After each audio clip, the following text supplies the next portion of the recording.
जमील साहब, जो इस वक्त वाशिंगटन की सूरत हाल है उसके ऊपर चाहूँगा आपसे कुछ राय ली जाए। नेतन्याहू और ट्रंप जब आमने सामने बैठेंगे तो क्या कोई इस बात का इम्कान मौजूद है कि गजा में अमन के लिए, जंग बंदी के लिए वहाँ कोई बातचीत हो और उस पर नेतन्याहू को आमादा भी किया जाए? क्योंकि बाज़ लोग ये तज्जिया करते हैं कि कुछ टूटा फूटा सा हल तजवीज़ किया जाएगा गजा का, ताकि बाकी मुल्कों को अब्राहम अकॉर्ड के ऊपर दबाव में लाया जा सके। तो आपको लगता है कि कोई हल की तरफ जा सकता है गजा की सूरत हाल?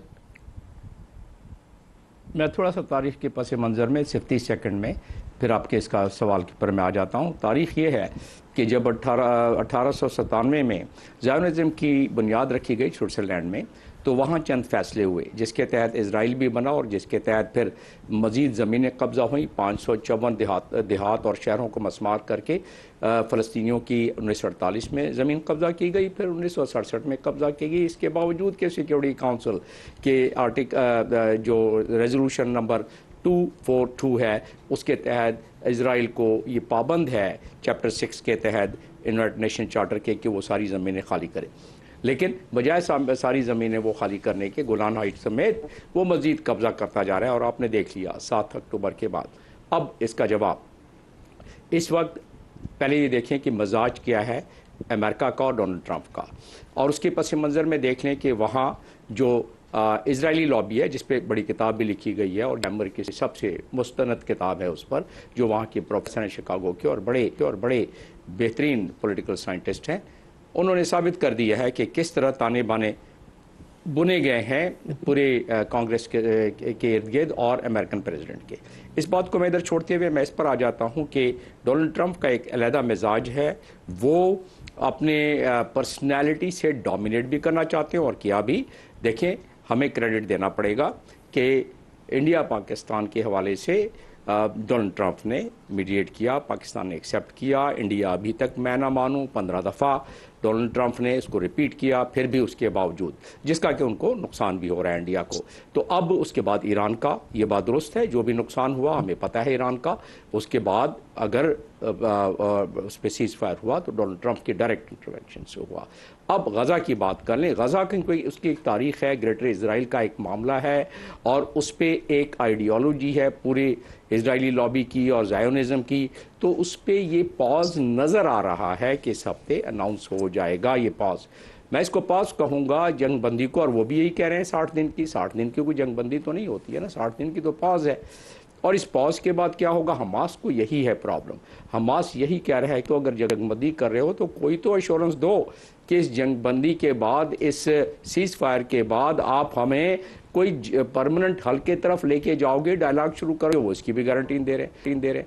वो कह रहे हैं कि आपने जो मक्तल गाहें खोल रखी हैं फूड डिस्ट्रीब्यूशन पॉइंट पर, जहां गूगल क्लाउड के ज़रिए, आर्टिफिशियल इंटेलिजेंस के ज़रिए लोगों की मैपिंग करके उनको टारगेट किया जा रहा है। एक एक दिन में 600 आदमी जो दाल और चावल लेने के लिए लाइन में लगे होते हैं उनको मार दिया जाता है। इसका कोई मकसद तो होगा ना। आफ्टर ऑल लोगों को भूख प्यास से मारा जा रहा है। लोग वहाँ फैमन के वहाँ कहत पड़ना शुरू हो गया है, वबाएँ फैल गई हैं। इन तमाम चीज़ों का कोई तो मकसद होगा और मकसद दिया हुआ है। अगर बयानात देख लें आप नेतन्याहू के और इवन डोनाल्ड ट्रंप के कि गज़ा की पट्टी को क्या करना चाहते हैं, और उसके बयानात की रोशनी में अगर देख लें तो उन्होंने सहरा को, सेनाए सहरा को कहा था कि खाली थोड़ा सा कर दो। इजिप्ट पहले उसने नहीं माना, फिर सऊदी अरब को कहा, जॉर्डन को कहा। उन्होंने रिलक्टेंटली कुछ बात की होगी, बहरहाल नहीं माने अब तक। तो उसके बाद अब वो इस नहज पर पहुंचा दिया है और डोनाल्ड ट्रंप खुद कहते हैं कि भाई वो रहने के काबिल ही नहीं है गज़ा। तो उसमें से आखिर में जाके वही होगा। अब ये पॉज जो है उस पर 10 जो बाकी जिंदा हॉस्टेजेस हैं उसको छुड़वा लेंगे। उसका पूरा एक रोड मैप दे दिया गया है 3 फेज में कि किस तरह होगा। पैलेस्टीनियन प्रिजनर्स को भी छोड़ दिया जाएगा, जो आगे मंजरनामा नज़र आ रहा है।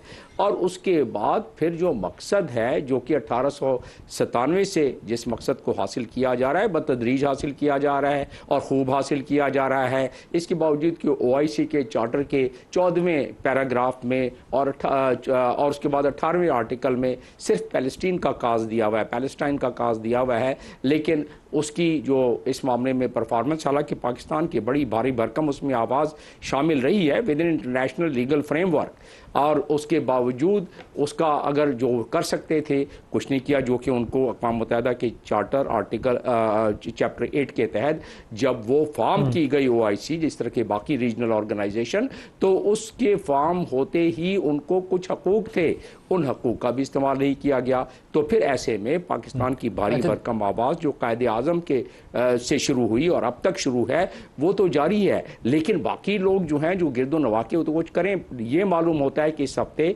बहरहाल पॉज आ जाएगा, फिर उसके बाद क्या होगा ज़ाहिर है कि इजराइल तो नहीं मानेगा, उसने दोबारा वही हरकत करनी है जो वो बतदरीज दानियाल साहब